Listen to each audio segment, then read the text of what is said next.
Hi guys, I don't know if you're going to be able to see me very well.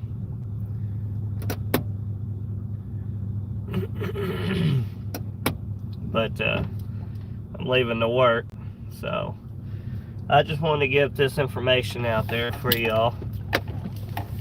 I was working on my motorcycle. It's a 2008 Boulevard S83, and my front wheel bearings, I wanted to replace them because, well, first start with the tire. It's I lost connection here. Hopefully I didn't take out anything. But anyways, so I got the inner tube, and then I'll tell you, it was a booger getting that daggone tire off the rim, but I was able to do it with some tools I ordered from Amazon. You get like 3 things to take off your tire. But after I got that off, lots of grunting and few unspoken words you shouldn't be saying, at least to little children. I got it off and got it back on and everything. Thanks to YouTube, I was able to get some advice and information on how to do that a lot easier. I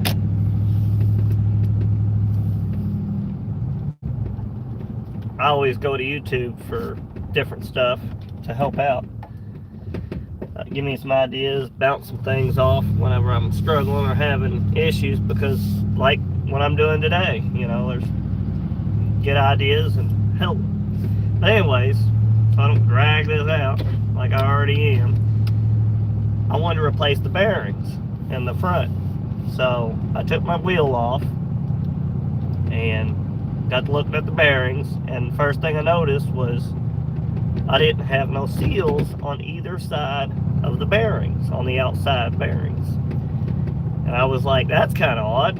You know, did I lose them? Did they degrade? Or they, because they were in there probably, it looked like the tire was made in 2000 and, well, they've been on there in 16 years. 2007, and that's 2023. So, I assume the bearings were probably in there about the same, and they were made in Japan. I noticed on the seals on the inner side of the bearings, it said Japan, and it had NS something, a number in NSE or something like that on them.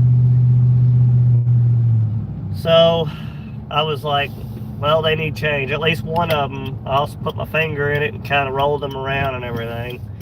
One of them was pretty smooth at rolling, and then the other one was kind of grinding, you know. It had like a rough feel to it, so I knew that one was going bad. So I was like, well, I'll go ahead and change them out. So I'd already placed an order for them. They were the blue seal ones. The ones that I was taking out, the Japan ones, they were like an orange colored, a reddish orangish look to them on the seals. So I drove them out, both of them. I used, I didn't get no special tool or anything. I just got on YouTube and looked around for, there's a guy, I can't remember his name, but he had a sports bike tire, and he used, I don't know which punch, I think they're punch tools or some kind of, they look like punch tools, but it almost looks like a big toothpick with a big handle on it, and you use a hammer and you drive them out. And I used that and a hammer, that was it. Well, it was some help of sockets. I used some sockets too as a bearing remover. But once I got them out, I put the new ones in, got them all. I used just a hammer and same thing, sockets, punch them in. But when you put them in, you drive them all the way in, you know, until they don't go no more. They got stops on the inner side of the rim. But make sure you also don't forget to put the spacer bar in there too. A lot of people forget to take, you know, put that back in. And there ain't no certain way, but mine had some rust built up on it to where you could see where it went originally. So I put it in the same way. But I compared both ends and I couldn't tell a difference. So if you put it in one way or another, I don't think it would make a difference. I mean, I haven't tried it, but I mean, I would just look real good and compare your both ends. Make sure one ain't smaller than the other or narrow or something. But then I drove the other side of the bearing in. And then on that S83 bike, the motorcycle, I also had on the brake side of the caliper, I had a small spacer bar on it too I had to put in. And there's a smooth side that goes on the inside, and then there's a rougher, like, difference to the other side. I mean, there's a noticeable difference. That went on the outside because it had a little bit of rust on it, so that was more exposed to the elements. And then I put the axle back in, tightened it up. Well, when I did that, my tire wouldn't turn. I couldn't turn it. I felt like the brakes was on, but I knew they weren't because I didn't mess with the brakes, and I was able to pull the wheel off, so I knew the pads weren't stuck to the rotor. And for the love of me, I couldn't find any information in the manual I downloaded off online for that bike. So I did some digging. I looked all over YouTube, couldn't find anything. That's why I'm making this video, hoping it helps somebody. So I dug around online, different forum boards, and I came across one forum board where they said this one kid had, or guy, young guy, whatever, somebody had taken their, give me a minute, taken their bearings out, and they didn't have no seals on the outer side of the bearings. Now apparently, this is the thing. I never knew that these bearings came like this. Like, some bearings come with no seals on one side, and some bearings come with two seals, like one seal on each side. And one guy said this was normal, and that if you leave a seal in on one side of the motorcycle, it puts drag on the tire. Now, I kind of thought about this before I even did a search. Oh, you know, while I went in and rested, I was thinking, I wonder if maybe that seal is rubbing on something, causing it to not turn after I tighten the bolt up. So that right there pretty much told me what I was thinking was right. So I was like, well, it says to remove them on both sides, but on the side of the caliper where you put that space bar in, there ain't no seal. So elements can get in there. And I was like, well, I'll leave the seal in on that side, and if I ever have to pack the bearings, it's easy to pop that side out. So I can just use a miniature screwdriver or a pick or something and delicately pick that seal off, and then I'll just repack the bearings and put that back in there if I ever take that front tire off. So that's what I did. I left that one alone. Well, I mean, I packed it with a little extra grease, and then I put that seal back in. And then on the other side, the opposite of the rotor and the brake caliper is where the speedometer fitting fits over the axle, or whatever you want to call it, the hub, the rim hub. That's the side I left that seal off, the outer seal. I just picked it off, and then I packed it real good with some extra grease. And then it's Molly grease. It was gray, I think. The original is blue, but they said it was safe to use that gray stuff. It's made just for them kind of bearings. Now, the shop book will tell you for the Suzuki to use a certain grade or whatever. Just Google search, it's an easy find. But anyways, they tell you to use that type. But as long as it's, I forgot that, a Molly style type, you're safe to use it. And there ain't very, I don't know, there might be some rubber seals inside the bearing that, you know, could get hurt if you use the wrong type of bearing grease, but I mean, that type that I used, it said it was safe for just about all types of bearings. Hell, you can use it on your vehicle hub bearings. But anyways, back, I'm thinking about my truck now.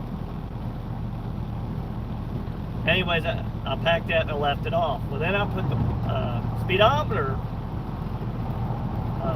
thing back on it, and I put the spacer on the back on the other side, the brake caliper side, and then I put the axle in, or the nut axle, and then I tightened it up, made sure I had it in the right position on the speedometer thing, and then torqued it down to like 37 pounds, I think, is what the shop manual calls for. And then the pinch, the axle pinch bolt, I torqued it down to, I think it registers at 18 pounds. Now foot pounds, this is foot pounds. 37 foot-pounds on the axle nut, 18 foot-pounds for the pinch bolt. And I was able to spin the tire and it spun freely. And I couldn't believe it. I was like, all this time, that was it. So, you know, that was the problem. So I, you know, took it out for a spin, and it drove fine. Nothing vibrated, and I even balanced the tire. I ordered some metal balance that screw onto the spokes, and got it to balance it after I put the new tire on. And those of you who don't know, but when you order a new tire, now I've done my research before doing this, but just wanting to add this to my video too. There's a orange dot on the one side of your tire, and if I'm not mistaken, that's the heavy side of the tire. So that side will always go towards the valve stem on the rim, and because that's where your valve stem is, that's going to be the heavy side of the part of the rim. And then the opposite side, well, some of them might have a white dot, but I don't think mine had a dot. But that's the light end of your rim, and that'll be the side that you'll want to put like some weights on that side to balance out your rim. But you got to buy. I didn't buy one for mine, but it's a special balancer that will spin freely with the rim as well on the shaft, on the axle nut. But I used my dog's pen, outdoor pen, and then a bucket, and I ran that nut through the axle, or through the rim, and then one side of it stayed on the dog cage on the pen, and then I laid the other side on a bucket with a screwdriver under it, and I was able to keep it pretty straight and then spin the tire freely. And I used that to, you know, balance my tire. But if you got any like reflectors on your spokes, or you know, whatever, you're gonna have to add a little extra weight, because it's gonna be heavier on that side of the reflector. So So you may even have to move your weights opposite from, a little bit opposite from that reflector to balance your tire out. But that was it. That fixed my problem. So, like I said, I won't drag this video out. I'm hoping this is helpful to some of y'all, and sorry can't see my face a whole lot until vehicles go by. But y'all have a good one. Be safe out there. And when you're working on your motorcycles, please be careful. And make sure your motorcycle's well supported and ain't gonna fall over on you. And watch them cars and trucks out there when you're on them. There's a lot of crazy idiots out there, and they don't see us, especially the younger generations coming up right now driving. You know, they're new, just like we've all been new. It's easy to misjudge the speed of a motorcycle. But have a good one, y'all. Thanks. Bye.